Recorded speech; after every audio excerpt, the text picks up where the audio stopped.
oitiva da Comissão Municipal da Verdade. E hoje nós vamos ouvir o professor, advogado Rui Medeiros, e do qual eu estou aqui também acompanhado de outros membros da comissão, Fábio Sena, professor Dr. José Dias, e do qual nós iremos iniciar esta nossa conversa. Dr. Rui, conhecedor já do procedimento, gostaria que o senhor pudesse dizer seu nome, idade, profissão e que pudesse também iniciar nos trazendo as informações a respeito do período da ditadura militar, o que ocorreu com o senhor, se houve prisão, de que o senhor foi acusado, enfim, como se deu aquele momento, para que possamos registrar aqui na Comissão da Verdade Municipal. Bem, eu me chamo Rui Herman Araújo Medeiros, nasci em Remanso em 1947, portanto tenho 66 anos de idade. Sou filho de Alberto Medeiros Pereira, que chegou a oficial da Polícia Militar, e de Antonieta Araújo Pereira, que trabalhou em serviço público na sua terra natal, Mutuípe, mas depois se tornou dona de casa.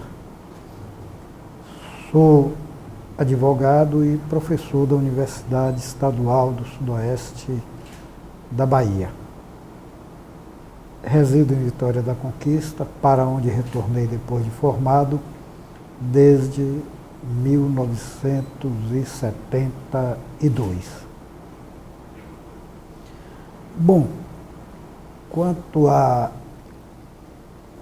aos fatos nos quais eu fui envolvido, ou nos quais eu me envolvi no período da ditadura militar, importa dizer que logo após o Congresso de Ibiúna, da UNE, em 1988, os estudantes de todo o Brasil começaram a protestar com o objetivo de ver a liberdade dos delegados ao Congresso da UNE em Ibiúna ser reposta. E então, naquela mesma semana, noticiadas que foram as prisões em Salvador, também o movimento estudantil fez passeatas de protesto e de reivindicação da liberdade dos colegas. Eu fui preso nessa manifestação na rua ou Avenida Joana Angélica, com mais cerca de 8 pessoas, levado à Secretaria de Segurança Pública, onde permaneci mais ou menos de 4h30 da tarde, 16h30, até por volta de meia-noite, quando nós fomos liberados. Um outro dado é que o movimento estudantil, inclusive o fato de termos feito panfletagem numa greve de professores do curso básico em Salvador, isso rendeu um inquérito policial que não foi à frente, um inquérito policial militar instaurado no Departamento de Ordem Política e Social, no DOPS. Posteriormente, eu, que era militante estudantil vinculado ao PCdoB desde 1962, 66, final de 66, embora antes já fizesse política estudantil,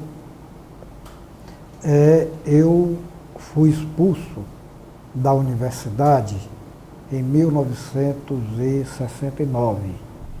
O Decreto-Lei 477 da ditadura militar permitia que se expulsassem professores, alunos e servidores do ensino por motivos de subversão, isso é, por atividades contrárias à ditadura militar. Em razão disso, eu e mais 14 colegas do curso de Direito e outros colegas de outros cursos fomos expulsos da universidade e proibidos de estudar por 3 anos inicialmente. E com isso também terminei perdendo a hospedagem na residência universitária e perdendo o direito de me alimentar no restaurante universitário. Logo depois também perdi um emprego que eu possuía, um emprego público, e isso me trouxe dificuldades muito grandes. Mas continuei a militar, retornei um ano depois para o curso de Direito, porém da Faculdade de Direito da Universidade Católica do Salvador. As autoridades do ensino começaram a entender que a proibição de estudar se aplicava à mesma universidade, ou melhor, à universidade pública, que a pessoa poderia retornar para a universidade particular, para uma escola particular. Eu, então, um ano depois, voltei para a Faculdade de Direito, com mais cerca de 12 ou 13 colegas, e ali concluí meu curso sob uma intensa fiscalização da direção da escola, como acontecia com outros colegas, não é? Bom, em consequência dessa expulsão na universidade, nós, todos que fomos expulsos, tivemos uma reação logo que soubemos, que foi a de tentar levantar o curso para protestar, levantar os estudantes para protestar e rever aquele ato. Até porque, mesmo o decreto 477 só permitia, na sua literalidade, é evidente, que houvesse punição de expulsão se a pessoa tivesse direito à defesa. E não foi dado direito à defesa a ninguém. Então nós começamos a protestar logo que tivemos conhecimento dessa portaria que nos expulsava. E em consequência disso, um dia a Polícia Federal invadiu a Universidade Federal, o campus do Canela, interditou algumas áreas e invadiu a Faculdade de Direito. E ali prendeu cerca de 12 estudantes que protestavam, inclusive eu. Em consequência disso, nós fomos levados em março, isso se deu em março de 69, nós fomos levados para o 19BC, 19º Batalhão de Caçadores do Exército, no Cabula, em Salvador, e ficamos alojados numa enfermaria que foi transformada em cela e que já tinha sido utilizada antes, desde 1964, como prisão política. E ali ficamos sem receber visitas, porém, uns 12 dias depois, foi permitido uma visita semanal por um dos membros da família ou uma pessoa que o preso permitisse.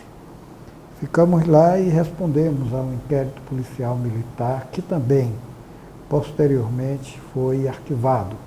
Não sei bem qual a motivação do arquivamento, mas lá estávamos vários presos, outros chegaram depois e por outros motivos.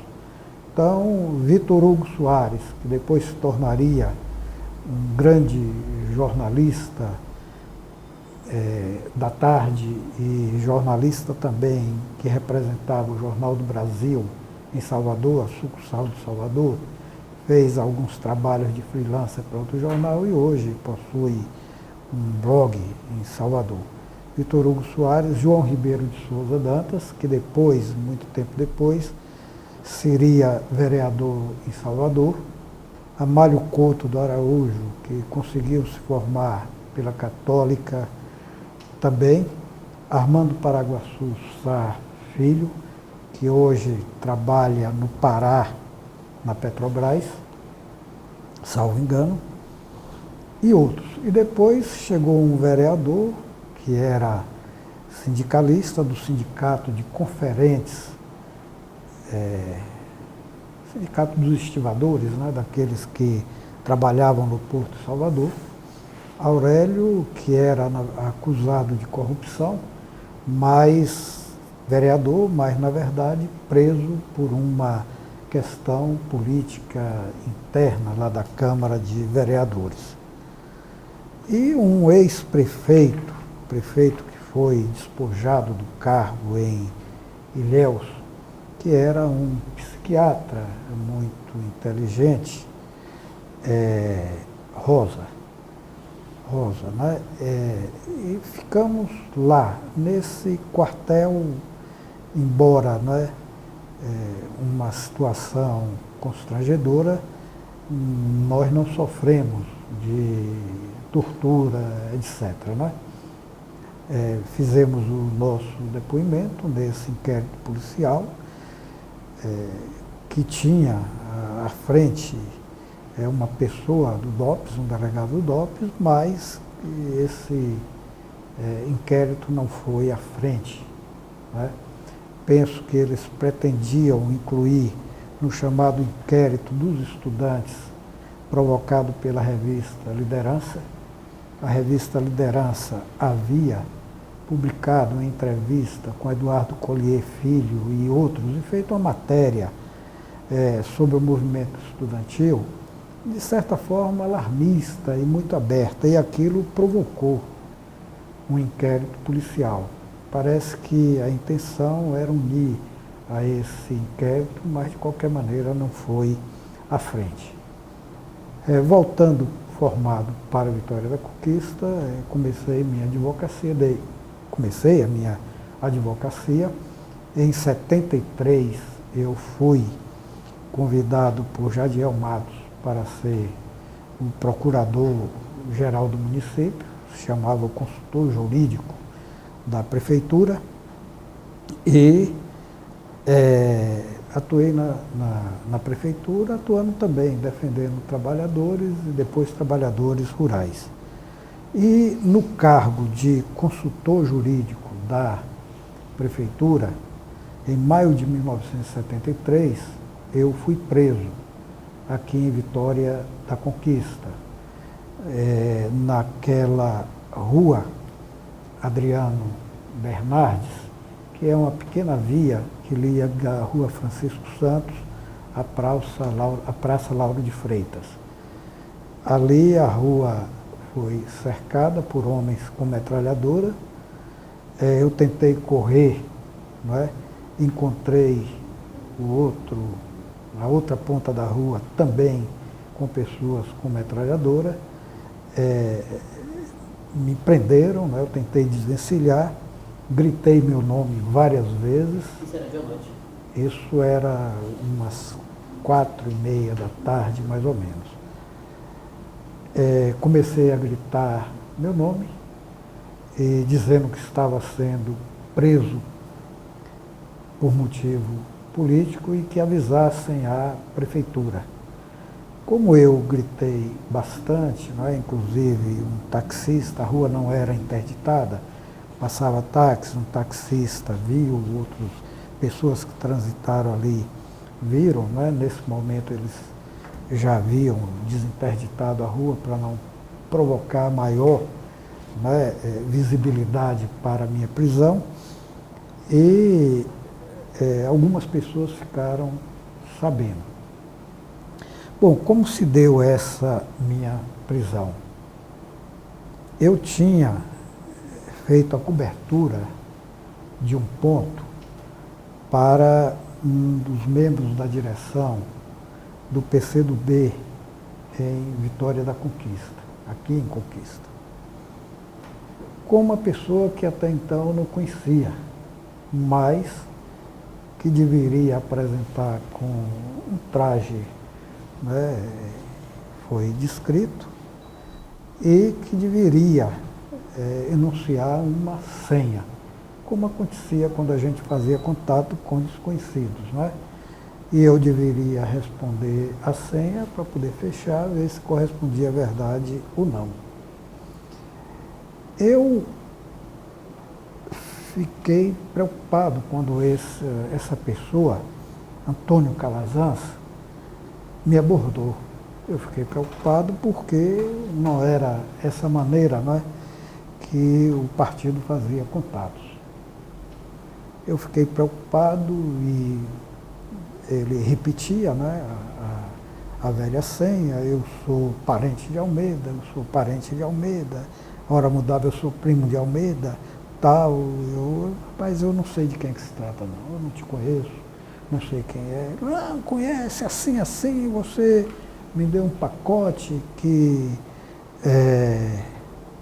o seu nome de um militante, né, mandou me entregar, tal, e eu sou essa pessoa, tal. E quando ele estava conversando comigo, eu descendo, né, ele me encontrou em imediações da Praça Tancredo Neves, né, e fomos descendo. Ele me abordou ali na rua, o calçadão, aquele calçadão ali, me abordou ali.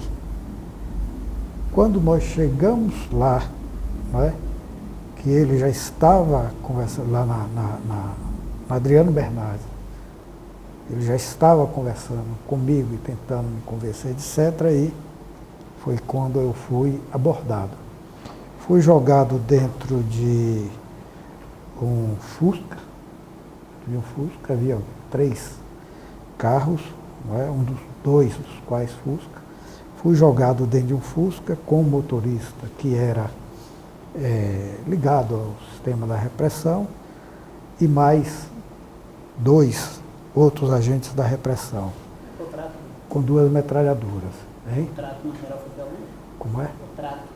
Sim, então me algemaram, certo? Me algemaram. Quando antes de algemar, eu comecei a oferecer resistência e querendo correr, aí me manietaram, né? Dobraram o meu braço e tal. Depois de algemado, eu ainda tentei, né? Aí eles me prenderam e, né, me arrastaram para dentro desse Fusca. E me levaram para um lugar que é muito conhecido, um lugar onde havia uma antiga cascalheira e que, com uma estrada que dava acesso para uma fábrica de telha, de tijolos, uma olaria. Era a olaria Cariada, ali perto de Inhobim, porém no lado oposto, certo? Havia uma clareira e nesse momento, né, eu percebi que outro carro chegou, conduzindo uma outra pessoa com um chapéu que eu conhecia, era uma pessoa que eu conhecia. E, ao mesmo tempo, o Calazans, que havia me abordado.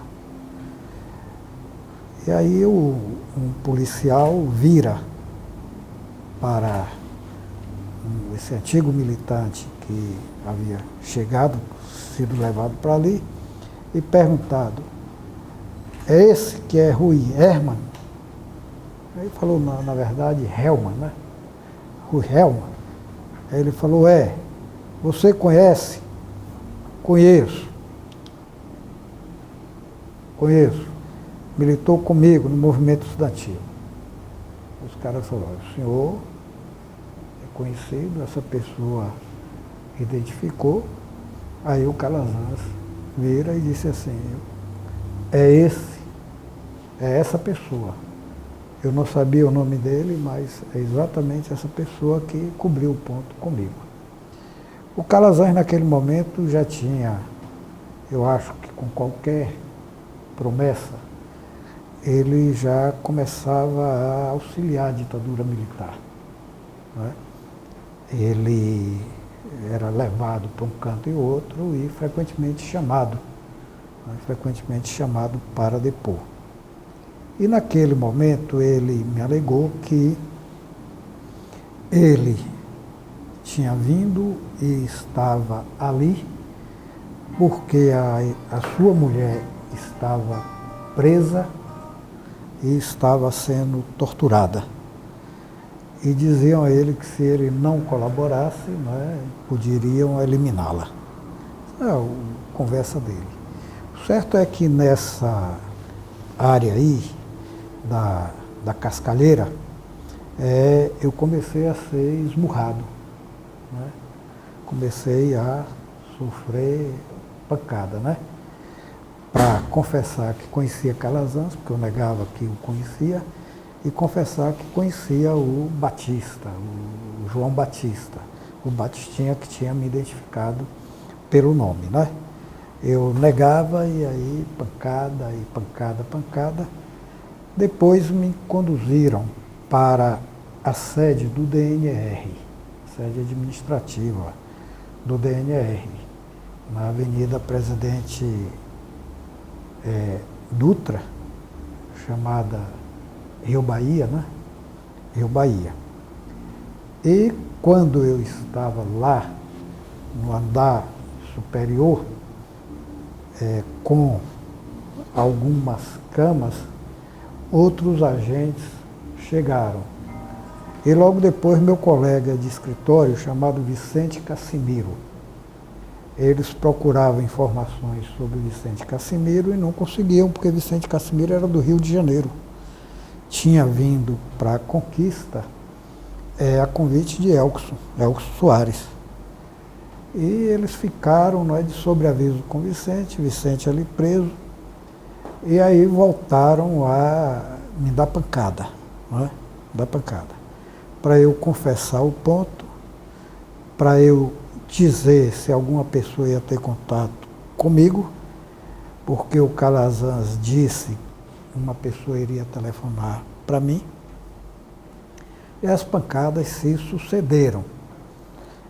Especialmente com o soco em inglês, né? Com aquela soqueira de ferro, né? Que eles chamam soco inglês, por parte de um agente que o pessoal chamava de Dr. Pascoal. Dr. Pascoal, todos os torturadores recebiam esse nome de doutor, né? E o doutor Pascoal, então, dava pancada, eventualmente um outro vinha e chutava, dava chute, né? O Pascoal, às vezes, também, não é? Pegava, não é, nos testículos e apertava, tal, e aí pancadaria, né? Pancadaria. Depois, tomaram as chaves, né? Tomaram minhas chaves para ir abrir minha casa, abrir escritório, etc. E foram para o escritório. Não é? Esperar o tal contato que o Calazans afirmava que eu teria. Não é? Que eu teria. Meu escritório era no edifício de Nezinha Viana, edifício Viana, ali na rua Francisco Santos, próximo ali ao Banco Itaú, né, onde tem a Luama Moda. Ali perto de onde eu fui preso. Eu, inclusive, estava indo para o escritório, o Calazans me acompanhando, conversando, né? Eu indo para o escritório, quando eu vi que ele não desistia, eu aí fui para a outra rua, para não levá-lo ao escritório.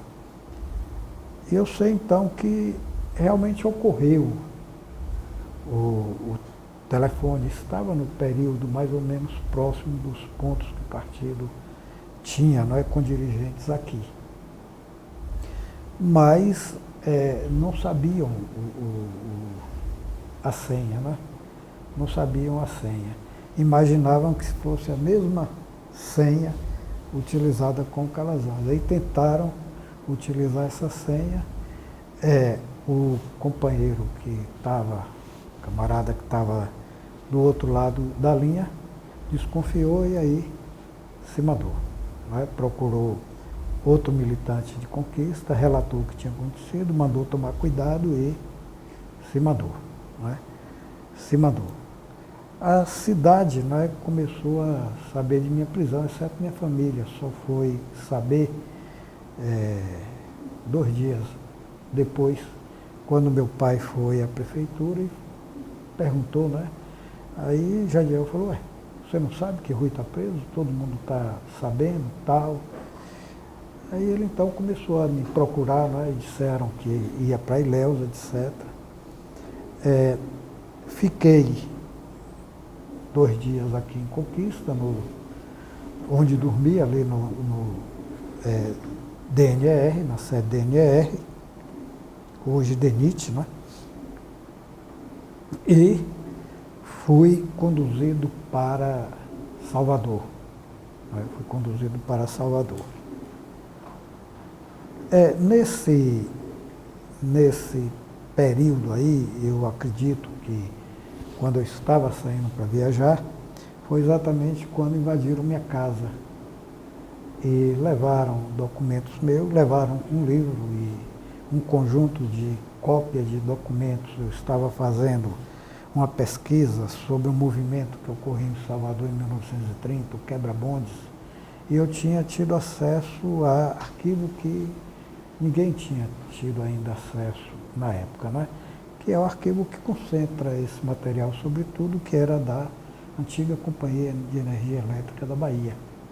Né? E tinha tido acesso também a documentos antigos no Instituto Médico Legal. Tá? Bom, e levaram esse material, levaram cartas, levaram, né, cerca de 1000 livros, né? Cerca de 1000 livros, eu sempre comprei muito livro, sempre gostei de ler e levaram. Minha casa foi invadida com auxílio da polícia local. E a sua família estava lá? A minha mulher tinha acabado de chegar. E aí, quando giraram a fechadura, ela pensou que eu estava voltando, qualquer coisa assim. Né? Foi quando eles invadiram, né, a casa e mandaram que ela ficasse calada, né? E fizeram uma bagunça. Depois meu pai tirou foto, né? Tirou foto e tal, e eles contaram com participação de policiais militares daqui, de Vitória da Conquista. Você sabe qual foi o órgão de segurança? Eu fui preso pela CODE, pelo Comando de Operações de Defesa Interna, né? Que agia junto à Polícia Federal e as 3 forças e mais aquele esquema. Depois aquele sistema do DOI-CODE, né? Vicente Cassimiro, que foi preso, identificou, dentre algumas pessoas que vieram para interrogar em loco, etc., reconheceu Fleury entre aqueles que estavam aqui. Ele reconheceu.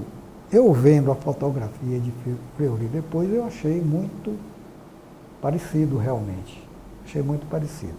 Vicente tinha mais condições, porque, né, ele estava lá observando, né, ficou observando as coisas, etc. Né? Havia pessoas de São Paulo, pelo sotaque que a gente conhecia, né? Cariocas também, né? Uma equipe maior, que apareceu já lá no DNR. Né?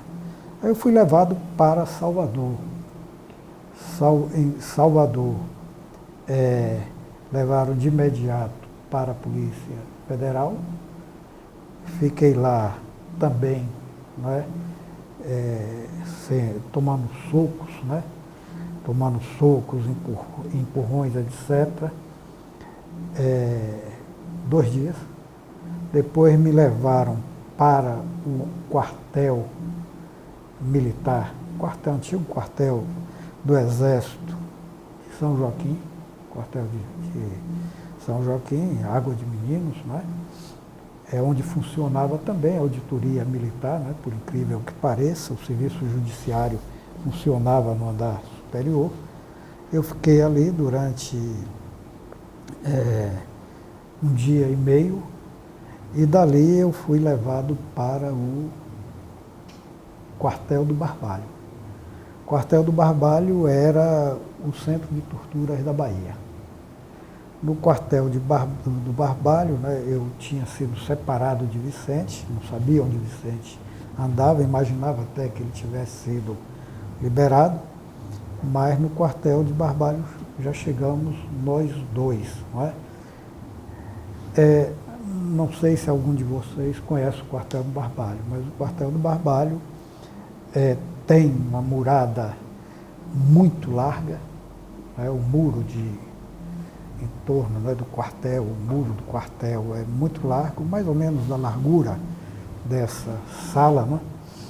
Uns 3 metros de pedra, e as celas são nesse muro, como, vamos dizer assim, cavada nesse muro. Né? Uma grande, né? São algumas celas com um tipo de calabouço, né? Com grades de ferro, né? Grades de ferro muito grosso, abertas, de forma que entra chuva, e naquele período, minha prisão ocorreu em 25 de abril, ou mesmo em 25 de maio, né? Era um tempo chuvoso em Salvador, não chuva muito forte, né? E também muriçoca, né? Mosquitos, muriçoca, etc.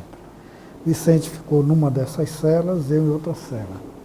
Essas celas não possuíam cama, nem lençol, nem cobertor, nem colchão, nada disso.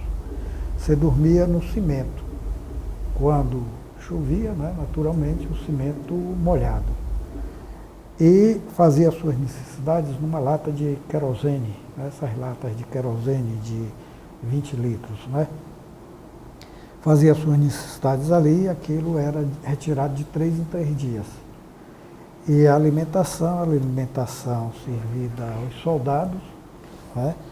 Um café da manhã, né? Uma alimentação meio-dia, geralmente feijão, farinha e charque cortada, uma charque bem cortadinha, né? Ali dentro, você misturar e comer com a mão.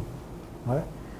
Isso significava que, como você não tinha pia lá dentro, não tinha banheiro, não tinha nada, né?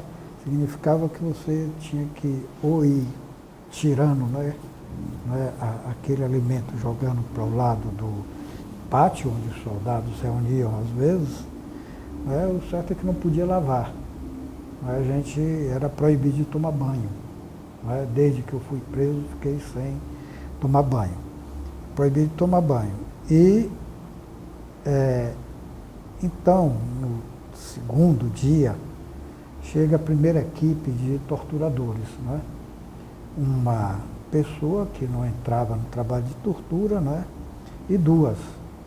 Uma que anotava e a outra que torturava. Né? Essas torturas consistiam em pau de arara, né? Já devem conhecer esse levante popular. Outro dia pegou uma pessoa para teatralizar como era o pau de arara. Um pau de arara, mas não ficava no chão. Né? Aquela haste, né? Era colocado, elevado, no caso, em 2 espaldar de cadeira, né? E aquilo dava uma sensação terrível, especialmente quando começava a haver choque elétrico. Esses choques elétricos eram feitos por meio de fios conectados a um telefone de campanha. Se você gira muito forte, então o choque elétrico é maior. Então, um fio é ligado ou ao pênis ou ligado ao dedo do pé, certo? E outro fio percorre o seu corpo, vai percorrendo o seu corpo, não é? Percorre seus lábios, percorre sua orelha, não é? Às vezes a língua, braço, não é? Peito e também, não é? O pênis, não é? O pênis, tal, e proximidade do ânus. Não é? Você fica ali quando se percebe que aquilo pode levar a um desmaio, etc. Aí param um tempo, botam no chão, ainda, né, com o pau de arara, porém no chão, botam no chão e esperam passar algum tempo, mas sempre fazendo perguntas, né? Fazendo perguntas para ver o envolvimento, especialmente sobre pessoas que eles consideravam da direção partidária na Bahia, né? Ou pessoas que eles imaginavam que tinham saído do Araguaia ou que estavam indo para o Araguaia, daqui da Bahia. Bom, essas sessões de tortura, elas eram interrompidas em determinado momento, né, porque depois, né, eles faziam análises, né, daquela coisa e o torturador então dizia, volta tarde. Às vezes voltava tarde, né? Ou dizia, volta amanhã. Às vezes voltava e não voltava, o que significava que você ficava naquela expectativa, né? Era levado para a cela, mas ficava naquela expectativa de tarde. Tortura, também tem expectativa. Aí você fica naquela expectativa terrível de, né, esperar o horário à tarde ou esperar o horário no outro dia, né? Faltava, era um alívio, mas logo você dizia, né, não vem hoje, mas vem amanhã. E foram cerca de 13 ou 14 dias nessa história. Você passou por isso sucessivamente? Hein? Você passou por isso sucessivamente? Sucessivamente. Você passou por isso? Ele tá narrando. Não, eu que digo passou. assim, eu digo sucessivamente, durante 14 dias ou tinha Não, uma não, havia alternância. Às vezes, né, um outro grupo, uma outra dupla, né, grupo, havia na verdade três, equipe, né? uma outra equipe, é o nome mais próprio, né? Era equipe como eles chamavam, né? E às vezes eu via lá no papel, né, eles botavam E2, E3, né? Então, as equipes alternavam. Coincidiu o mesmo torturador mais de uma vez, certo? Era uma pessoa que depois um preso me disse que era do Exército e que era capixaba, mas eu não identifico. Só uma coisa que me chamou muita atenção, porque ele tinha, né, uma medalha com uma Nossa Senhora, uma medalha com a Nossa Senhora, e, né, aquilo me chamava muito a atenção, né, nas duas vezes que ele esteve nesse trabalho de tortura. Quando a gente sai, e no meu caso, quando eu saía de uma sessão de tortura, eu não conseguia ficar em pé. Então eu tinha que ser conduzido, né, ou tinha que engatinhar. Para não chamar muito a atenção das pessoas que porventura transitavam ou transitassem ali no pátio do quartel, e havia, não é, uma sala de Mobral lá dentro, um curso para ensinar aos soldados, e uma professora, né, transitava por ali, quando chegava, num pequeno intervalo, e quando saía. E geralmente ela olhava assim para a cela de uma forma muito apressada, né? Olhava rapidamente. E pessoas que às vezes iam lá e olhavam e perguntavam ao soldado que estava de plantão ali de que era que se tratava, tal. Eu acredito que para não despertar muito a atenção, eles geralmente então um ficava de um lado, outro do outro, me levando, né, amparado, como se fosse uma muleta, né, amparado para poder eu ter condições de chegar até a cela, né? Chegar até a cela. Um outro dado é que você começa a sentir dores no corpo. E quando está nesse trabalho, eu já tinha conhecimento um pouco dessa coisa, geralmente lhe dá vontade de defecar. E aí você tem que ao mesmo tempo controlar, porque se isso acontece, e aconteceu com alguns torturados, eles pegam e colocam na boca da pessoa, né? Eu sabia disso, né, pelas histórias que circulavam dentro do partido, e porque também, não é, eu e mais 3 camaradas fomos os primeiros na Bahia a denunciar massivamente as práticas de tortura por correio. Né? Sabíamos de prática de tortura em vários lugares, então fizemos, né, um relato, e compramos previamente selo, compramos também papel, imprimimos em mimeógrafo, pegamos catálogo telefônico, né, e cada um ia endereçando, né? Endereçando. E isso colocamos depois em papel de embrulho para não ficar certo, e havia aquelas caixas no correio de recebimento direto da carta pré-selada. E mesmo da carta que você selava, você podia jogar ali. Então chegávamos ali, abríamos e jogava. Então nós já tínhamos, né, algum conhecimento da prática de tortura e de torturados no Brasil e mecanismo. Então, por conta disso, eu tinha que fazer também esse esforço a mais, né, esforço a mais. Quando chegava na cela, né, o pensamento que tinha era de suicidar, encontrar uma maneira de se matar, porque o sofrimento era muito grande, hein? Isso passou por sua cabeça? Sim, sim. E geralmente passa na cabeça do preso torturado isso, né? Para não entregar, não dar informações que comprometam, etc. Né? E então, eu fiquei nessas sessões, quando um dia me falaram que eu não dormisse porque ia ser transferido, possivelmente para o Rio, para São Paulo. Ia ser transferido. E aí fiquei naquela expectativa, né? Mas a gente nunca consegue, né?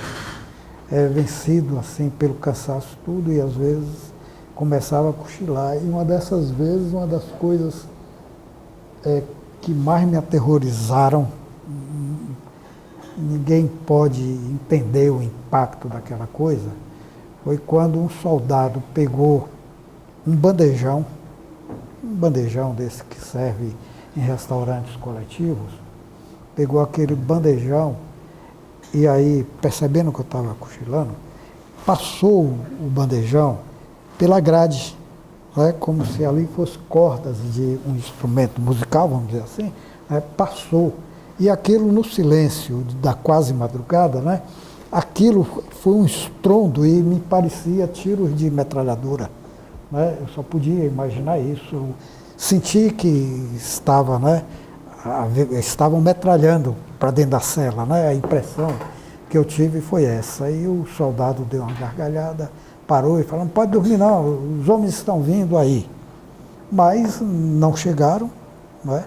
Vi um movimento na manhã seguinte de pessoas entrando e saindo da sala de tortura, que era o cassino dos oficiais, né? Era o cassino dos oficiais. Entravam, saíam, etc. Eu fiquei lá. Então, na tarde, eu acredito que 14 dias depois, ou 13, eu fui conduzido até a 6ª Região Militar. E lá então encontrei por alguns minutos meu pai e a minha mulher, não é? ela já desconfiava alguma coisa, me viu totalmente sujo, roupa suja, não é? Sem cinto. Ela aí, na hora que aproximou de mim, mesmo na vigilância de um militar, ela levantou a minha camisa, né? Levantou a minha camisa, né? E meu pai estava assim da lateral e percebeu muitas marcas, né? Muitas marcas, muitos hematomas, porque como você fica com a espinha dobrada, não é? Em cada vértebra parece um hematoma, né? Sem falar no fato que às vezes o fio também que ele passa no seu corpo fere, né? Fere. Especialmente, não era essa situação, né? Eu imaginava que ia sair louco, né? Eu imaginava qualquer coisa assim, né? E que ia perder também qualquer possibilidade de sexo, não é? Porque os choques, quer no pênis, quer testículo, eram muito grandes, né? Aquilo era intenso, levava assim, né? Você está ali manietado no pau de arara. Quando você toma um choque, você balança tudo, né? Balança tudo, então uma dor nos pulsos, uma dor nas pernas, na coluna, no pescoço, né? É uma coisa incrível. Aí então, dali, eu fui levado rapidamente à Polícia Federal e da Polícia Federal me levaram para o Batalhão de Artilharia de Costa, né, o chamado Quartel de Amaralina.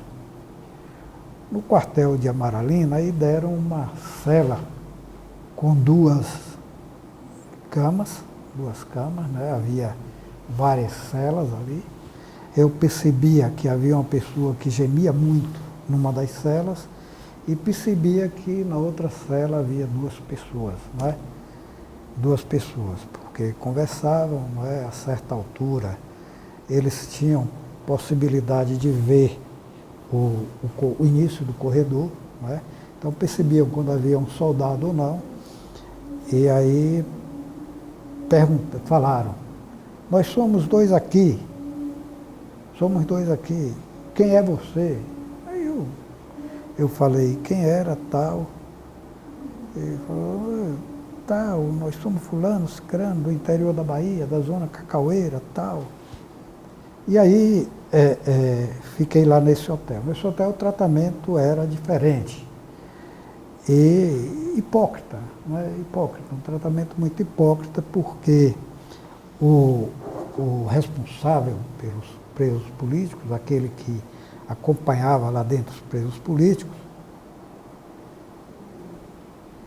a primeira coisa que dizia, depois, né, os outros presos informaram, é que, e me disseram também, é que, olha, aqui você não vai ser torturado.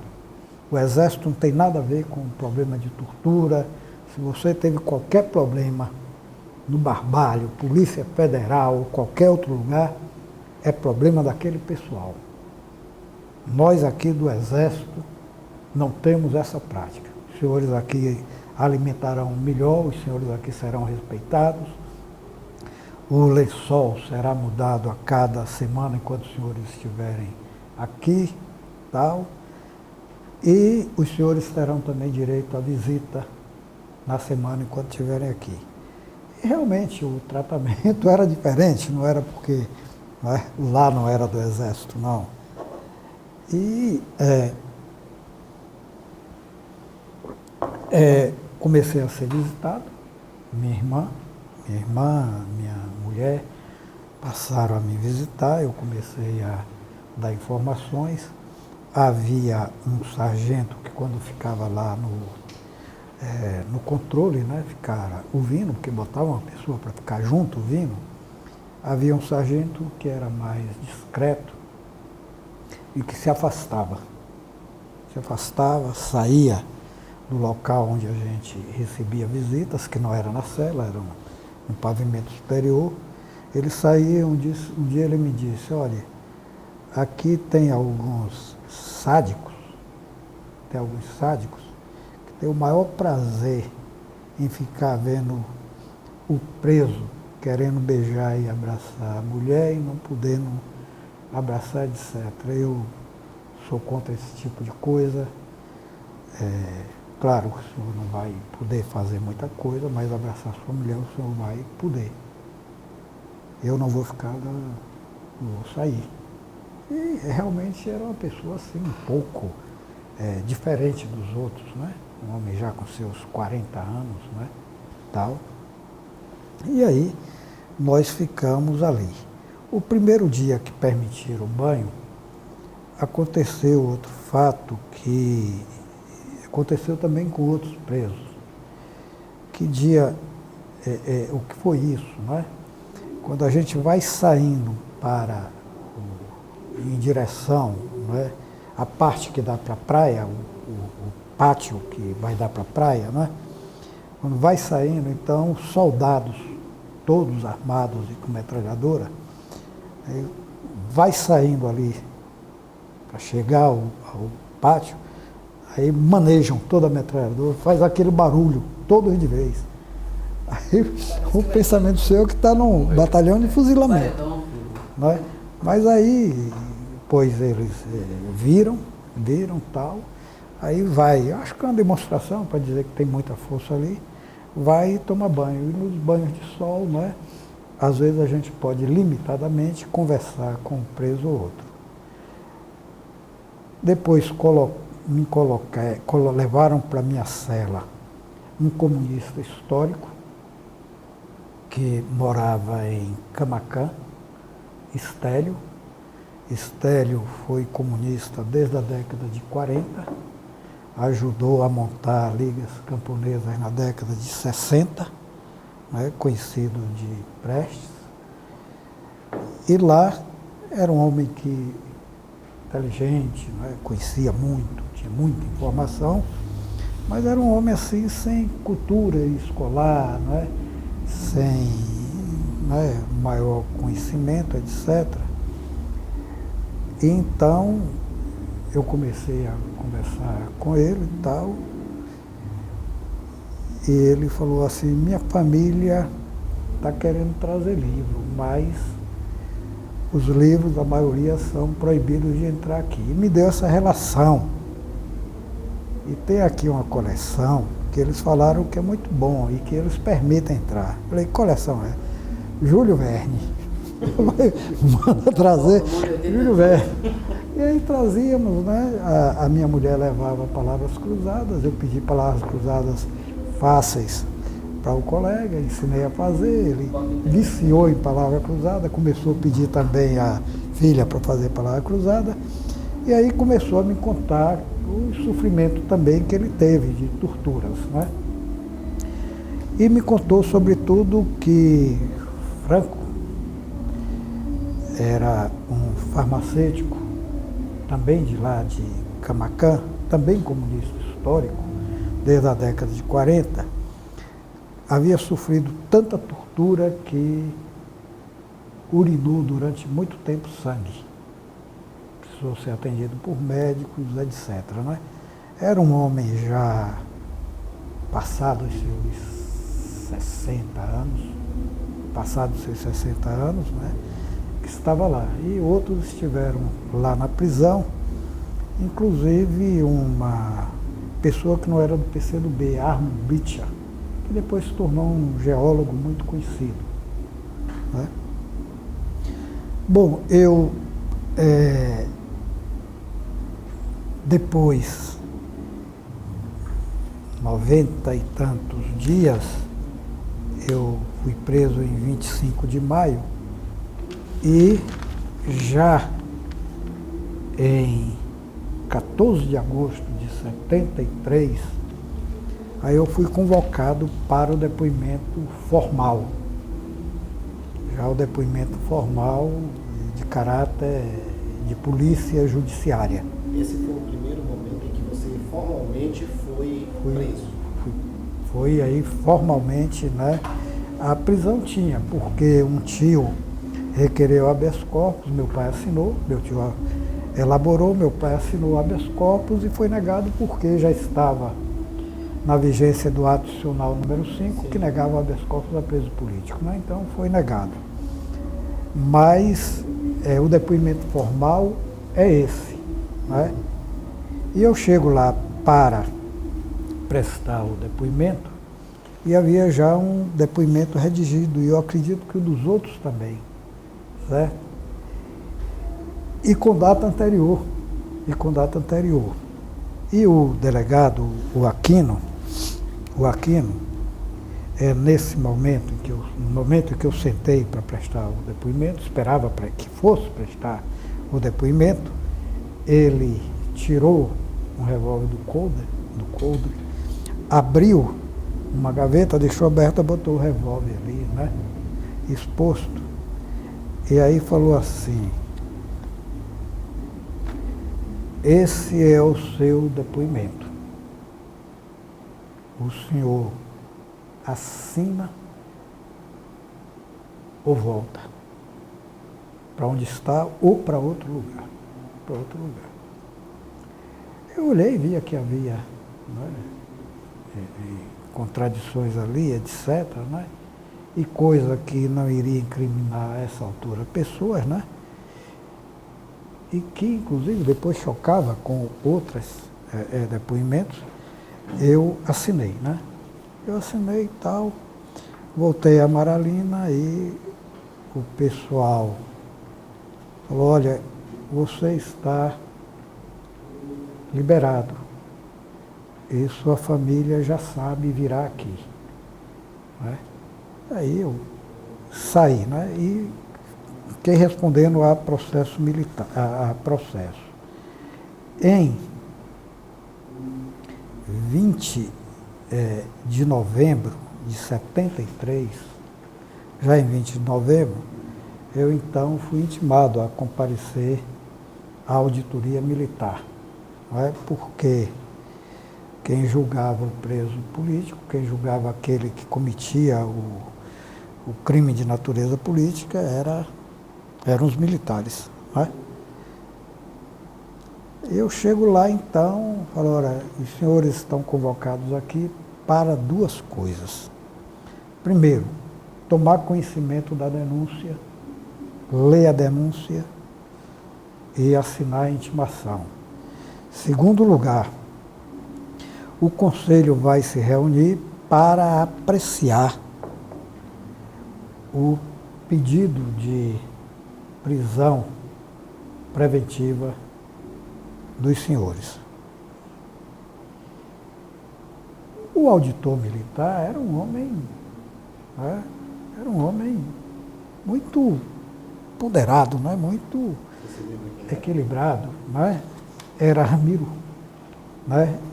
Eu vou trazer depois aqui a denúncia, a sentença, certo? O recurso, a minha defesa também. E aí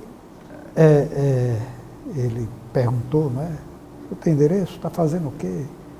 Eu sou advogado, advogo em Vitória da Conquista, o meu endereço é o mesmo que está no processo, tal. Recebi intimação, né, que enviaram para um delegado de polícia. Cheguei aqui com dificuldade porque ele deixou para me entregar na última hora, foi difícil conseguir transporte no horário. E eu gostaria que não me mandasse porque é uma pessoa que exerce o cargo de delegado de uma forma partidária. Falei: nós vamos ver como é que faz, tal. Eu sei que não decretaram minha prisão preventiva, embora tenham decretado de outro. Comecei a responder o processo e em 3 de outubro de 74, né, eu fiquei esse tempo todo, né, indo ou para prestar depoimento, ou para ouvir depoimento de outro, tal, ou, né, convocado e chegava lá, tinha sido adiada, coisas assim. Eu então fui julgado, eu fiz minha própria defesa, inclusive a defesa oral, em 3 de outubro de 74 e fui absolvido. não é? Eu consegui demonstrar que havia insuficiência de prova e as provas colidiam entre si. E a acusação maior foi uma acusação de que eu estava na zona cacaueira ensinando tiro ao alvo e doutrinando as pessoas, etc. E naquele tempo que acusavam isso, eu ainda estava estudando, né? Então eu juntei atestado, estava lá estudando, etc. E perguntei ao advogado da pessoa que tinha prestado essa informação sobre tortura, né? Se eu podia pedir uma cariação a ela. Foi Inácio Gomes. Aí Inácio falou assim, vou conversar com ela. Por mim não tem problema nenhum. Quanto mais desmoralizar isso, melhor para mim. Eu então tive a aquiescência dessa pessoa também processada, e aí fizemos uma cariação, ela aí negou, disse, não, a pessoa não, absolutamente não é essa. Né? Não é essa, tem alguma coisa que compara. Eu sei exatamente quem era a pessoa. A pessoa era um líder histórico, não é, das lutas comunistas, Carlos Nicolau Danielli. O senhor já sabia? Eu sabia que era Carlos Nicolau Danielli. O senhor já sabia? Já sabia. Sabia que era Carlos Nicolau Danielli. Mas ninguém sabia o nome de Carlos Nicolau Danielli. Ninguém. Não é? Ninguém. Ele tinha realmente o codinome de Antônio, não é? E marcava pontos aqui. Porque na época ele era uma pessoa assim, de uma capacidade muito grande. Ele tinha criado uma agência de notícias para compartilhar com outros partidos as notícias e mandar para o exterior e jogar internamente essas notícias. E a coisa funcionava de certa maneira com eficiência, porque no dia seguinte à minha prisão, a Rádio de Albânia noticiou. Prisão de várias pessoas, prisão em Conquista, prisão em Potiraguá, prisão em Itabuna, em Ilhéus, etc. Né? Meu pai tinha acostumado me ver ligando a Rádio Albânia, né? Meu irmão, Carlos, sempre acompanhava, né? Com interesse muito grande. E meu pai, às vezes, acompanhava, assim, meio preocupado, né? Mas acompanhava. E quando ele veio saber que eu fui preso, já 2 dias depois, ele aí falou com o Carlos, ô meu filho, vamos ligar aí a Rádio Albânia para ver se vai dar alguma coisa. Aí ficaram esperando, né? Ele ligou, sintonizou, aí deu a informação.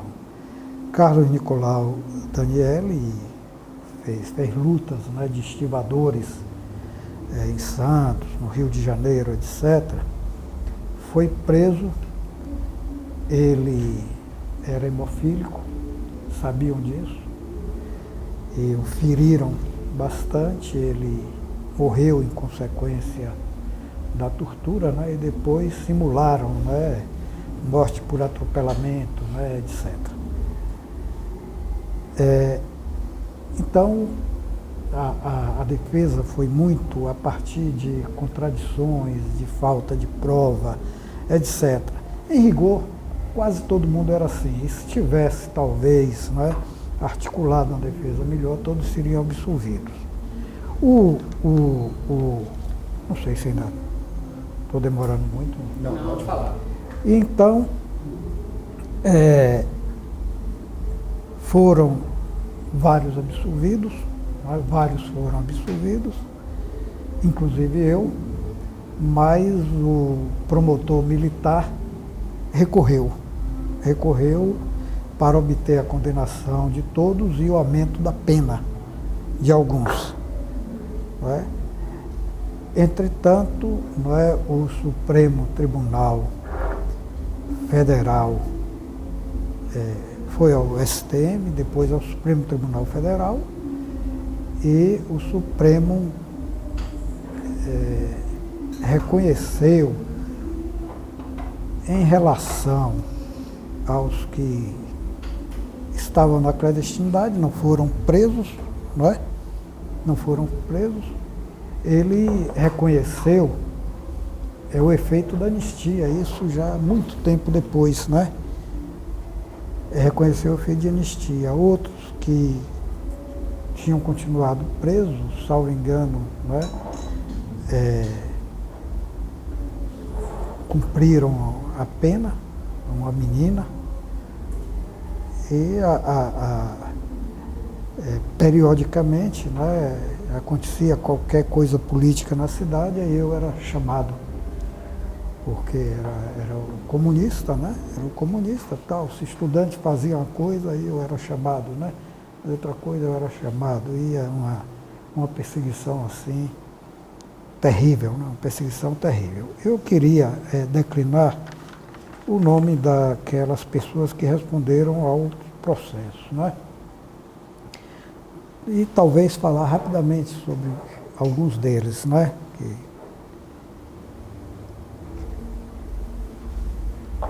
Antônio Calazans dos Santos, que foi quem me entregou e que alegava ter sido muito torturado e que a mulher estava presa sendo torturada, né? Glória Gomes. Glória era advogada, é de Caeté, mas residia em Ilhéus já há algum tempo. Gumercindo Martins de Sá Filho era agrônomo, trabalhava na CEPLAC. Selma Martins de Oliveira Silva tinha sido militante da AP do PCdoB no Rio de Janeiro e foi trazida para trabalhar na região cacaueira também. E conseguiu um emprego por intermédio de Gumercindo na CEPLAC. Francisco de Oliveira Campos era aquele dono de uma pequena farmácia em Camaquã, comunista histórico e que foi torturado da forma terrível, né? A ponto de urinar constantemente sangue. Estélio Ferreira de Andrade foi meu companheiro de cela em Amaralina. Estélio era um radiotécnico, comunista histórico desde 46, ajudou a montar ligas camponesas aí na Bahia. Muita gente não sabe da existência de ligas camponesas na Bahia, mas houve, inclusive com a presença de um comunista suíço, Hans, né? Paulo Cunha de Melo Ramos, esse eu não tinha conhecimento, mas preso também, pertenceu ao PCdoB. Nelson Sá de Oliveira também, esse Nelson depois escreveu algumas coisas publicadas em jornal. Euvaldo Caldas Neto, salvo engano, trabalhava no Banco da Amazônia. Geralda Gomes é irmã de Glória Gomes, professora, né? Professora. Sérgio Miranda de Matos Brito, esse foi julgado, condenado à revelia, não é? Participou do Congresso de Ibiúna, ajudou a montar o Congresso de Ibiúna, e é aquele cidadão que foi deputado pelo PCdoB em Minas Gerais durante muito tempo e depois saiu, salvo engano, para o PDT. Não é? Sérgio Miranda de Matos Brito. Ida Oicivice Dias da Silva Rego trabalhava na CEPLAC e tinha sido vereadora em Ilhéus, era vereadora em Ilhéus. Dizem que a prisão dela era mais uma briga política em relação a cargos na CEPLAC, a questões internas de disputas ali em Ilhéus. Ida, salvo engano, era prima ou irmã de um deputado muito ativo do MDB daquela região, não me lembro mais o nome dele, deputado do MDB. Carlos Augusto Diógenes Pinheiro, cearense, não é? Cearense. Sérgio Miranda era do Pará. E Carlos Augusto Diógenes Pinheiro, esse cidadão foi líder estudantil no Ceará, também foi condenado à revelia. E tem uma história assim interessante, porque ele ficou na clandestinidade na Chapada Diamantina Meridional, juntamente com Noélia, que era de Jiquié, e irmã de uma menina que foi presa lá no Araguaia, Luzia, muito conhecida, apareceu muita foto dela no jornal, no Globo, quando começou uma série de reportagens sobre o Araguaia. Eles foram para lá, e interessante é que veio a anistia, mas continuaram lá desconfiados. E um dia eu recebo um telefonema de um cidadão aqui muito comunista, velho. O Nude falou rapidamente aqui sobre ele, que era o velho Antônio, como é? Érico Aguiar, o avô de Paulo Brito, né? Pessoal, eu recebo um telefonema dele: Rui, tem um amigo aqui querendo lhe ver. Eu falei: aqui aonde, Érico Gonçalves Aguiar? Aqui aonde, seu Érico? Ele falou assim: em minha casa. E eu quero que você venha tomar aqui um cafezinho com ele, é uma pessoa interessante. Eu fui. Cheguei lá, estava exatamente Carlos Augusto Diógenes Pinheiro. E ele meio desconfiado, se devia ou não sair da clandestinidade. Eu falei: rapaz, olha, não saiu, o PCdoB já está com um jornal aí, Tribuna da Luta Operária, eu vou trazer um para você, tal. E tá voltando gradativamente, a legalidade está descontraindo, não tem problema nenhum não, o próprio partido já está fazendo reuniões, já tem tendências no movimento estudantil, tal. Ele falou: tudo bem, com 15 dias eu volto aqui para a gente avaliar de novo a situação. Falei: sim, ó, tem isso. Você conhece fulano, já está solto, conhece crânio, etc. Dei informações sobre a minha prisão e tal. Aí ele volta, 15 dias depois mais ou menos, ele volta rapidamente, aí diz assim: olha, companheiro, olha, camarada. O companheiro é mais de PT para cá. Olha, camarada, eu tenho um problema sério.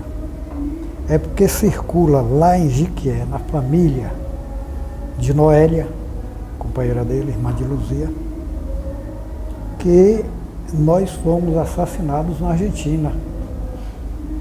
Tínhamos conseguido atravessar a fronteira e fomos assassinados. E toda a família sabe que Noélia foi assassinada. E já houve pessoas que conhecem a família e tem isso aí.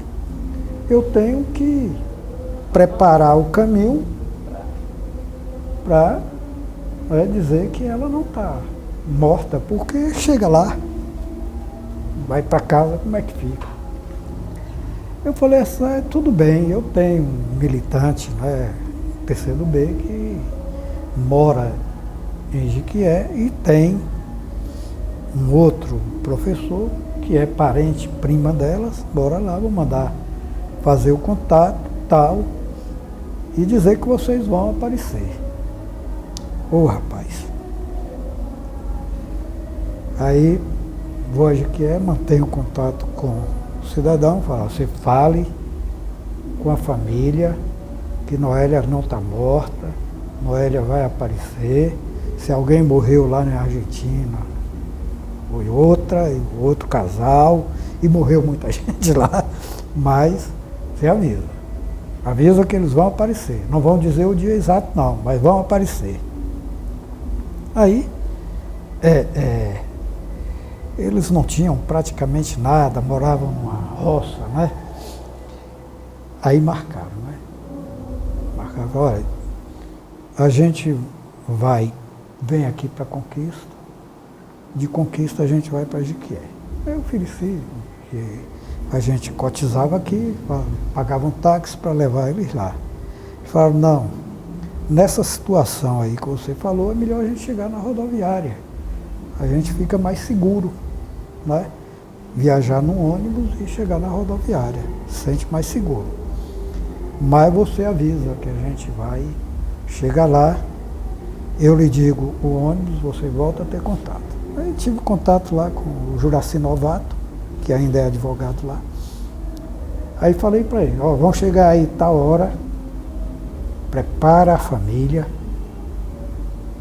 vai para a rodoviária. E vá você também. E vá você também, porque ele deve te conhecer. Você vai e tal, fica lá. Esse cara voltou, depois manteve encontros, né?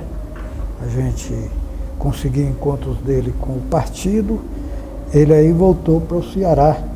Depois se tornou o presidente do diretório regional do partido lá do PCdoB, lá no Ceará, né? Carlos Augusto. José Barbosa de Oliveira, esse era um cara conhecido como Rafael, foi muito conhecido internamente no PCdoB, porque foi o presidente do diretório do Comitê Regional do PCdoB na Bahia durante um bom tempo. Esse cara conseguiu se evadir, certo? E foram condenados Carlos Augusto Diógenes Pinheiro, 4 anos, revelia. José Barbosa de Oliveira, esse, 5 anos, né? Sérgio Miranda, que é de Matos Brito, o deputado, né? 4 anos. Depois, né, com a anistia, né, conseguiram ficar soltos. Selma Martins de Oliveira, das pessoas mais torturadas desse grupo. Uma coisa assim incrível, né? Inclusive o que ela disse na auditoria militar. Antônio Calazans dos Santos, 6 meses. Antônio Calazans recorreu em liberdade, né? E a pena dele não se explica muito, porque só 6 meses, não se explica sequer a pena, né?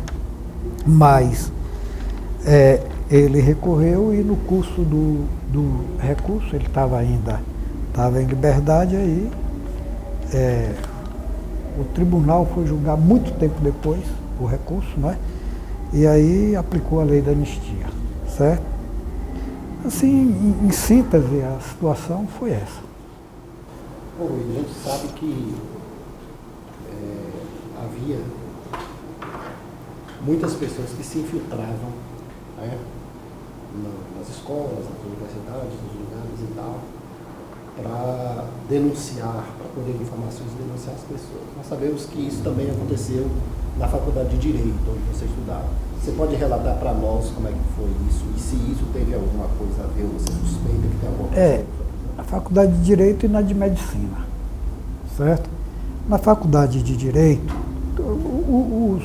os chamados, os órgãos públicos, começaram a ter um setor interno de inteligência, um setor de acompanhamento e deduduragem, etc.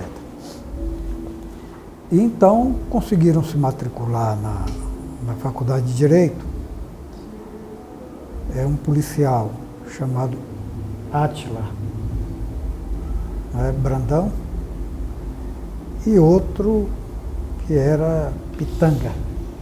Eu sei o nome deles completo, mas agora não me passa.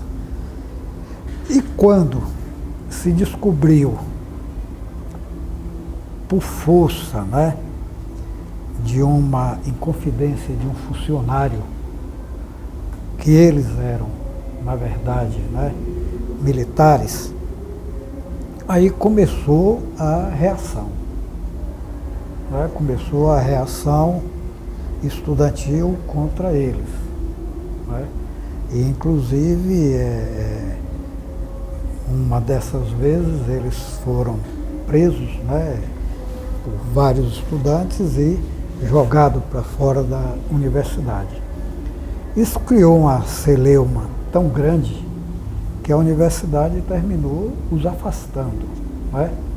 Eu me lembro e escrevi isso numa pequena mensagem que eu fui que eu fiz para Emiliano José, eu me lembro muito bem que uma das reuniões da congregação da faculdade, Machado Neto, que tinha saído de Brasília, né? Ele foi solidário àqueles que foram perseguidos em Brasília, ele ensinava lá. Eu me lembro muito de uma expressão de Machado Neto, né? De que Átila e Pitanga não eram exatamente discentes, né? Eles eram discentes. Uma coisa é dissere, né? Aprender, dizer. O outro é dizer, mesmo dissere, né? Eu me lembro disso, isso ficou muito gravado. Então lá havia isso, certo? E naturalmente havia também pessoas infiltradas e pessoas que faziam a política da ditadura. No movimento estudantil surgiu um grupo de direita chamado GERB, Juventude Estudantil Revolucionária da Bahia. Essa GERB era auxiliar, né, da Arena, auxiliar da direita, né, uma força de direita. E nós, estudantes daquela época, entendíamos que eles também possivelmente fizessem, né, esse trabalho de apontar pessoas. A outra ocorrência que houve foi de uma menina que foi indicada para trabalhar no diretório acadêmico, no centro acadêmico de medicina. Medicina era um curso muito ativo, com o movimento estudantil muito pujante, pessoal de medicina, né? Na época havia duas pessoas que eram grandes lideranças. Um era Dante Guedes, hoje médico em Brumado e diretor da DIRES de Brumado. Da DIRES, de medicina é DIRES, né? Saúde é DIRES, né? Diretor da DIRES de Brumado, né? E o outro era um cidadão com apelido chamado Bugre, que depois se tornou deputado federal, Newton Gomes, deputado federal, e que foi flagrado, curiosamente, né, votando para o outro, né, um daqueles deputados pianistas, né. E aí, então, um dia, né, um funcionário velho, muito querido da Faculdade de Medicina, indicou para trabalhar lá com o mimeógrafo uma menina. E depois se descobriu que ela era, na verdade, infiltrada pela polícia. Infiltrada pela polícia. E, coincidentemente, em São Paulo, há uns 15 dias antes, tinha aparecido uma menina infiltrada também no movimento estudantil, que recebeu o apelido de Maçã Dourada. E essa da medicina, o pessoal começou a chamar maçã bichada. Era uma coisa assim, contrária. Então havia esse tipo de coisa. Ora, oficializado mesmo nos serviços internos de cada órgão, ora, né, de uma maneira informal. No caso de Átila e de Pitanga, eu acredito que formalmente e determinado. Né? Eles eram militares vinculados à repressão mesmo. Né?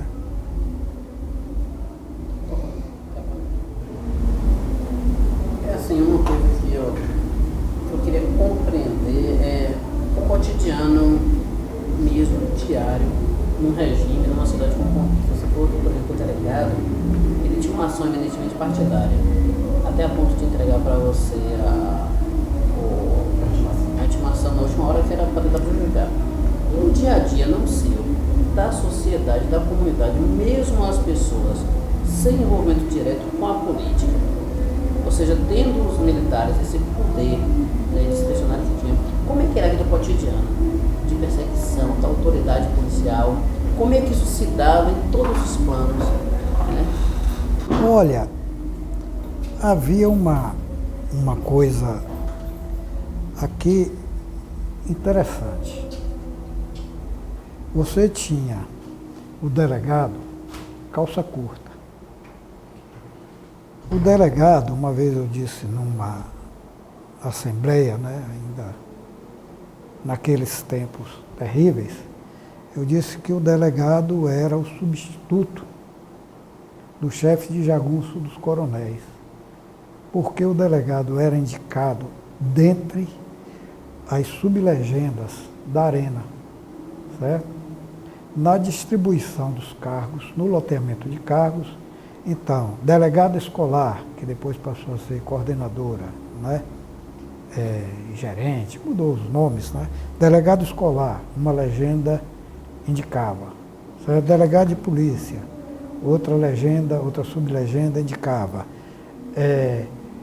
O chefe da Receita do Estado, né? Local, outra legenda indicava. Então era loteado, certo? Eram cargos loteados. E o cargo de delegado era um cargo que dava muita visibilidade e muito disputado em conquista, sempre foi. Permitia você fazer favores, permitia, sobretudo, perseguir. Quando eu voltei para a conquista, e ainda não tinha a carteira da ordem, porque eu não fiz estágio, aí tinha que fazer o exame de ordem, né? E eles adiaram mais de uma vez, isso demorou. Mas o primeiro habeas corpus que eu requeri em favor de 3 trabalhadores rurais, né, foi exatamente em razão de perseguição de um delegado que era vinculado, né, por interesse partidário e familiar a uma fazendeira, uma latifundiária de conquista, né? Essas pessoas foram presas e espancadas, de tal maneira que uma delas teve que ser levada para o hospital da Santa Casa de Misericórdia para ser tratado. E apesar de no habeas corpus eu mencionar isso, certo? A prisão ilegal, o espancamento, etc., nada foi apurado, né? Mas teve um efeito, porque quando o juiz pediu informação, aí liberaram os 3, né? Um já estava lá em tratamento. E acontecia muito esse tipo de coisa, né? Quando eu comecei a ser chamado, porque demorou o processo, quando eu comecei a ser chamado, já era delegado de polícia Oswaldo Ladeia. A família Ladeia era muito ligada à Arena e era uma das sublegendas aqui, juntamente com o grupo ligado aos Spínola, Orlando Spínola, que tinha, né, uma grande expressão política, né, foi deputado por várias legislaturas e presidente de Assembleia Legislativa, né? Então você tinha uma polícia dessa forma, tá? Capaz de permitir atrocidades e de cometer atrocidades. Do ponto de vista da política local, uma arena muito dividida, basicamente um grupo vinculado a Orlando Leite e a Rebouças, né? A Rebouças, um outro grupo vinculado aos Spínola, certo? E salvo engano, e outro grupo vinculado aos Guzmão, certo? Depois esses grupos também tinham as suas vinculações estaduais. Edivaldo Flores era ligado aos Viana, por isso que Antônio Carlos Magalhães o perseguia, né? Essa divisão da arena, às vezes, era de briga muito séria mesmo, né? Isso vinha já do passado, de outros partidos, as lutas anteriores, etc. E um MDB dividido, não é, mais que era capaz da luta política unificada, de estar todo mundo no palanque, respeitando, não é? Pedindo para votar, não é? Num deles, etc. Não é? Um desses grupos do MDB era capaz de diálogo com o pessoal da Arena, certo? Era capaz de diálogo. Pedral tinha um respeito grande do Rebouças, né, que era um homem muito rico a essa altura, tinha um respeito dele, né, ele ajudou a prender Marighella, né, a operação contra Marighella. Os carros da Transmini, né, foram colocados à disposição, né, dizem que até alugou avião, etc. Mas era uma pessoa que respeitava alguns membros, né? Isso equilibrava um pouco a política, não é? A política. Mas é claro que a gente era perseguido, não é? Todos nós, né? Os estudantes começaram, né? Você lembra que a partir de 77, 76, os estudantes começaram a se reorganizar, né, em tendências, etc. Né? E começaram a trabalhar aqui, sobretudo nas barraquinhas de largo, né? E a reunir com os políticos locais, discutir. Quando surgiu o FIFOR, né, eles distribuíam na residência do estudante, então eles ajudavam a descontrair um tanto o ambiente, né? Mas a minha prisão foi um motivo para que eles tentassem intimidar muito o MDB, especialmente a ala vinculada a Jadiel Matos, certo? Que era a ala também próxima a Pedral, a Raul, etc. Depois é que houve essa cisão. E a minha situação ficou insustentável, né? Eu tive que sair do meu emprego na prefeitura, mas, sobretudo, usavam aquilo para, né, tentar intimidar Jadiel. Mas Jadiel era uma pessoa que tinha um mérito muito grande, né? Jadiel era um corajoso, Jadiel era muito leal, muito solidário. Durante a minha prisão, Jadiel havia conhecido o comandante da 6ª Região Militar, que tinha vindo para aqui para uma formatura do tiro de guerra. E aí Jadiel levou o secretariado dele, certo? Apresentou ao comandante e ficou, né, olhando o comandante fazer, né, passar revista na tropa e começou a conversar com o comandante. E começou a conversar, mas conversar assim com abertura, como se estivesse conversando com outra pessoa. Aí falou para ele, meu projeto é esse. O que eu acho que está errado no Brasil é isso. Nós queremos fazer a melhor coisa pela nossa sociedade, entendemos que pode haver uma redemocratização dentro da ordem. Mas eu tinha um discurso elaborado, às vezes um tanto tecnicista, né? Mas coisa elaborada. E como apresentava assim com muita seriedade, tinha saído de uma eleição, né, com uma votação extraordinária, aí o cara, esse comandante, vira para ele e fala, o senhor vai me dar o prazer de viajar comigo, parece que era para Ilhéus ou para outro lugar. Eu sei que Jadiel foi a uns 2 lugares acompanhando ele e conversando. Quando eu fui preso, aí Jadiel foi atrás dele. E falou, olha, tem aqui meu consultor está preso, assim.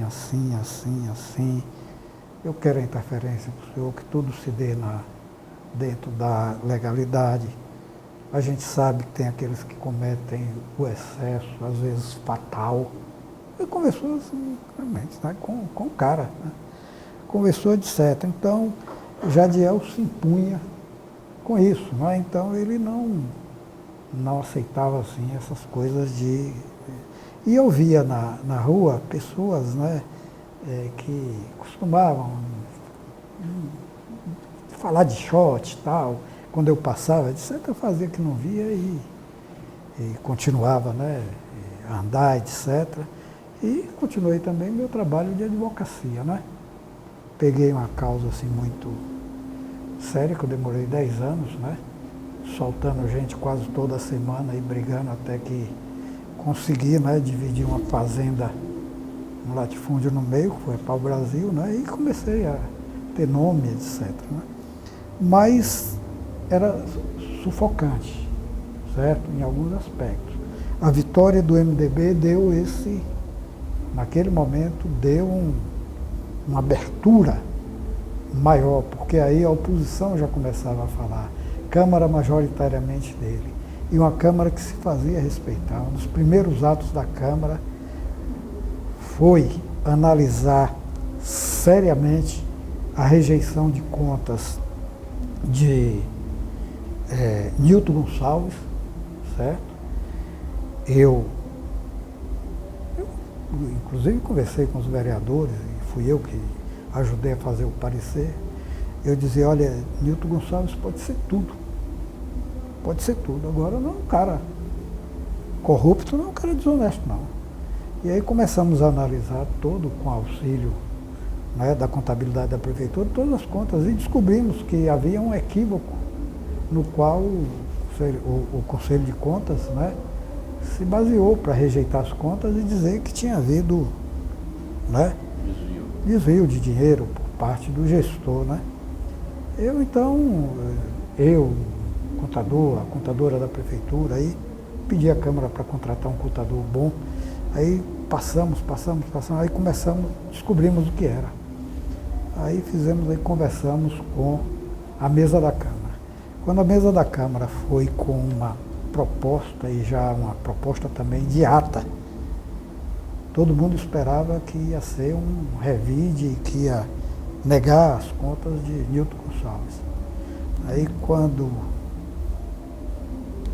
Onildo Carvalho leu o projeto e disse a justificativa, né, considerando o pessoal, ficou espantado com aquilo, né? Então impôs, né, respeito, né, e as atitudes também, né, na Câmara, de Ilza, de Onildo, de Elkson, meio com aquela combatividade dele e tal, né, aquilo, né, descontraiu um pouco o ambiente, aí mostrou que eles não estavam sozinhos, né, que o delegado não estava sozinho, que as autoridades estaduais não estavam sozinhos, né, que aqui ainda começava a se haver voz. E coincidia também que, né, gradativamente o MDB começava a se expressar nacionalmente, né, com aquele grupo autêntico. Aquilo ajudou muito, muito mesmo, localmente. Em 76, aquela vitória esmagadora, né, do MDB de fazer 16, né, senadores, aquilo foi surpreendente, né? Então, mas era uma situação opressiva, mas que foi, né? Agora, é evidente, né, que todo mundo, falando baixo, né, adorando ir ao dentista, porque era o único lugar que podia se abrir a boca, né? Então, coisa assim, dessa forma, né?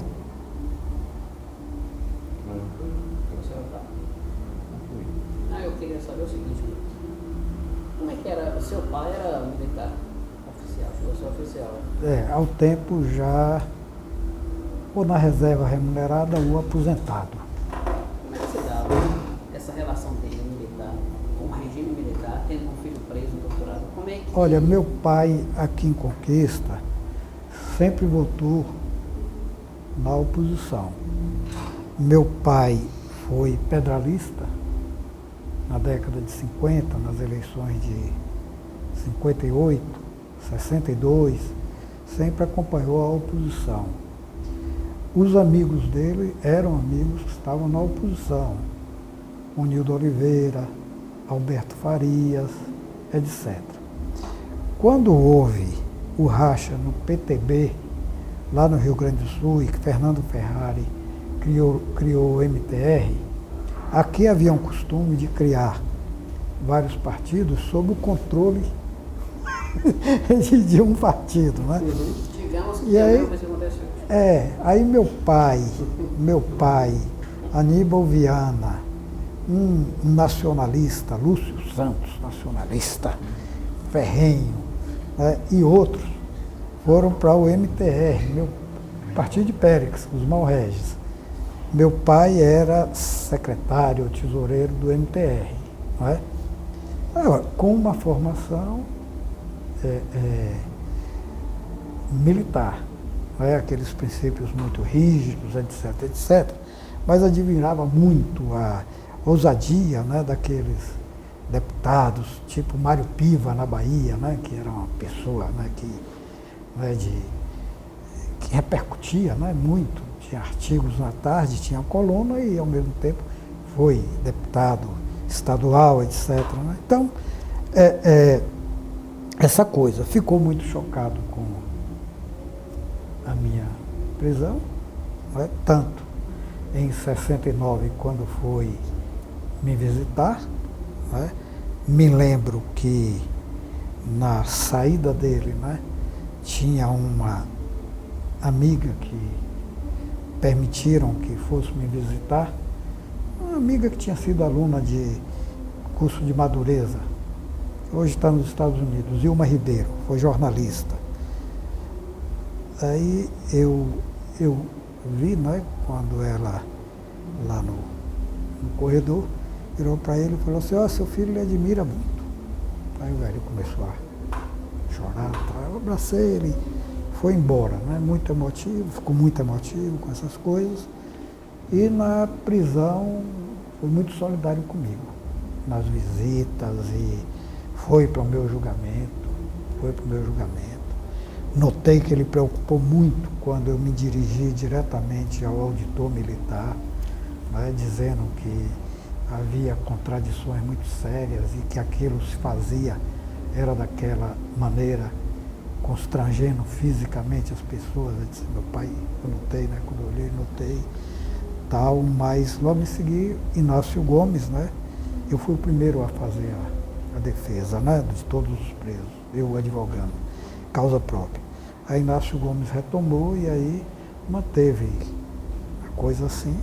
Esse auditor, Ramiro, era uma pessoa era uma pessoa honesta, apesar de estar exercendo aquele cargo de juiz auditor. O Ramiro, quando viu que eu estava já me emocionando muito e me dirigindo ao promotor, né, como se estivesse respondendo ao promotor, ele virou na mesa e falou assim, doutor Rui Hermann, quem vai lhe julgar é o conselho, não é o promotor. O senhor fale para o conselho. Eu não entendi exatamente o que era. E depois o Inácio Gomes falou assim, cara, ele viu que você estava emocionando, estava no crescendo, e todos nós já preocupados, ele fez aquilo para poder você quebrar o seu discurso e tal. Quase para proteger. Foi. O que o Inácio me disse foi isso, quando terminou o julgamento, né? E aí meu pai era assim, era essa pessoa desse tipo. As pessoas diziam, como é que ele consegue ser MDB aqui e trabalhar com um prefeito que é da Arena em Barra do Choça? É porque o tempo, na época, isso era muito relativo. O prefeito de Barra do Choça era Roduzindo. Roduzindo ajudava o MDB de conquista, e Roduzindo era irmão de Onildo, irmão de Luquinha, era dessa família que ajudava a sustentar economicamente e politicamente o MDB, e que foi responsável pela primeira eleição de Alberto Farias, que foi aquele grande líder, né? Um grande vereador mais votado, do ponto de vista, né, da proporção populacional.